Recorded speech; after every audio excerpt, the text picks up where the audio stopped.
want to move on to the California governor's race because you and I spoke about it last month, but one candidate on the Democrat side made some pretty big headlines since our last conversation, and that's former Congresswoman Katie Porter. She essentially had a meltdown with a reporter on camera. She was asked essentially how she would get Trump voters, and she called the reporter argumentative. She took issue with the follow-up questions. She threatened to walk out of the interview. She ultimately didn't, but she did pose that threat. Then after that interview, another video surfaced from a 2021 conversation with a staffer, and she told the staffer bluntly, "Get out of my effing shot." She didn't censor herself like I just did.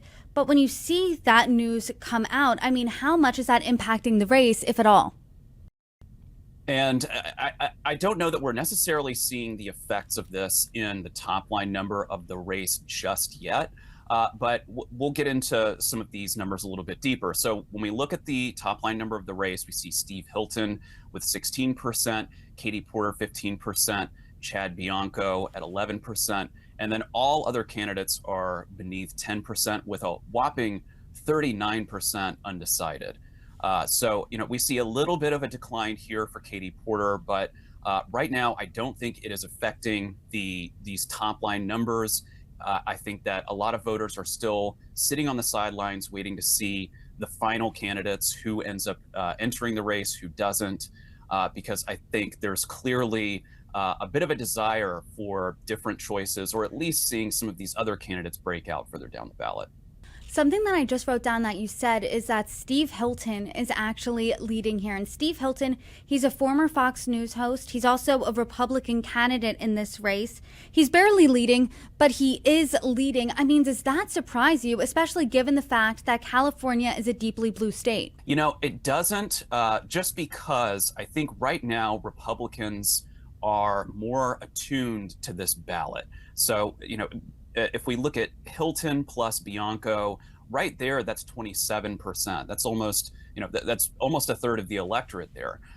So, there are definitely Republicans who are paying more attention, I think. Meanwhile, Democrats are flush with choices currently on the ballot. There are quite a number of Democrats, and yet most of them are sitting on the sidelines right now. 43% are undecided. That is huge. It's the same number as independents, who you sort of expect to maybe be undecided at this point, given the choices and the fact that they aren't tied to one party or the other. So it is very surprising to see here that most Democrats are sitting out right now. They are not willing to commit to Katie Porter or any of the other Democrats on the ballot. And so, we get these leaders like Steve Hilton on that top line ballot test with just 16%, but nevertheless, he does lead the race. I do want to talk about the biggest question marks that are still looming in this race. The biggest one was answered a few months ago. Vice President Kamala Harris, it was a, will she join the race? Won't she join the race? And she said she is not running for California governor. But since then, there are some other question marks. What are they? I think a major question mark is whether or not Katie Porter can rehabilitate her image.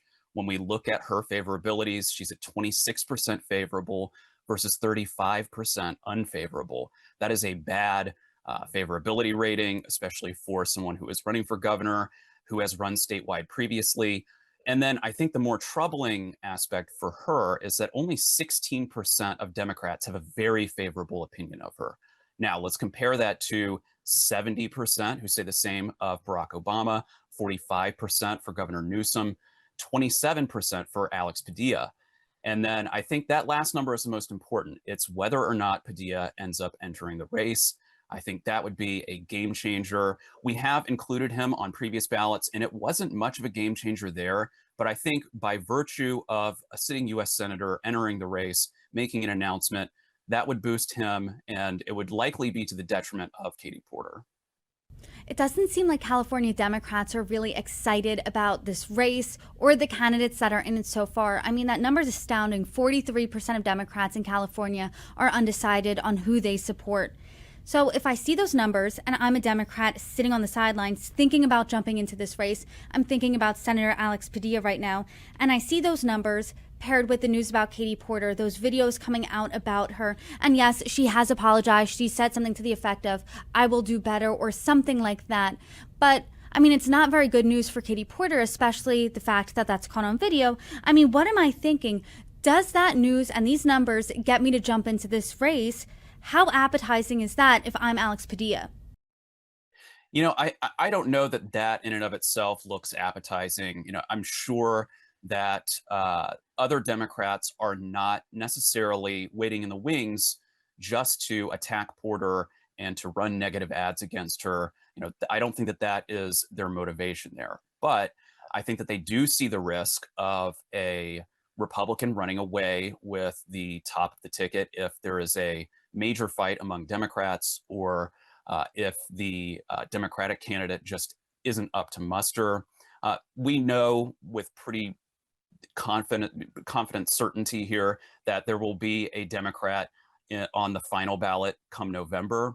But if I were Padilla, I would be looking at this more in terms of favorability and how he looks to the California electorate. His favorables are very good, 40% favorable versus 28% unfavorable. And that's really what the measure should be, I think, whether or not folks actually want him to be governor and whether or not it makes sense for him to enter the race, given his numbers in this poll.